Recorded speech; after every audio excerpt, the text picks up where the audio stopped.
নিরাপত্তাহীনতায় ভুগছে শহরবাসী। ওরিয়েন্ট চৌমুহনী এলাকার রাজেশ এবং রাকেশ নামে দুই ভাই দোকান বন্ধ করে বাড়ি যাবার পথে রামনগর এলাকায় সামান্য গাড়ি সরানোর কথা বলাকে কেন্দ্র করে একদল দুষ্কৃতী হকি স্টিক দিয়ে মারধর শুরু করে দুই ভাইকে।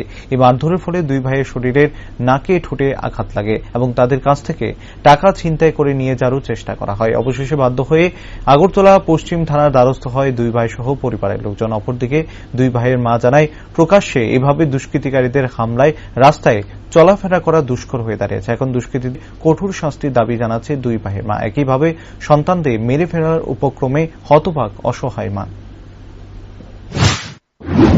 ওরিয়েন্ট চৌমুহনী দোকান সারা বাজিতে আছি, এদিকে আছে বাজিতে আছি, গাড়ি আসলো রাস্তার মধ্যে।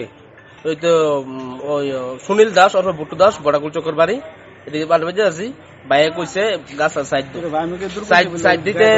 সাইড দিতে কইছে দিক বাইরে শুরু করছে, আমার গুড শুরু করছে অলরেডি। আমার ব্যাগটারে টান শুরু করছে। আমি দোকান সার বাজিয়ে আছি, এ দেখেন ব্যাগের চেন টেন ছিঁড়া কি করছে। ঠিক আছে, ব্যাগের চেন ছিঁড়ে কি করছে, হের বলে টাকা লাগবো। ঠিক আছে, এরপরে টাকা লাগবো। এরপরে আমার দেখে মায়েরা কি করছে, হের লগে এক ক্লাস তো হের লগে আরো 4 জন বাংলাদেশ, হের লগে আরো 4 জন বাংলাদেশে আসলো। হ্যালো স্যার, যে মারছে তুমি তারে চিনো? স্যার চিনি, এর তো মুখ চিনি। এদিকে আয়ে ওই তো বুট্টু, এমন সুনীল দাস ওর পিছিয়ে বুট্টু।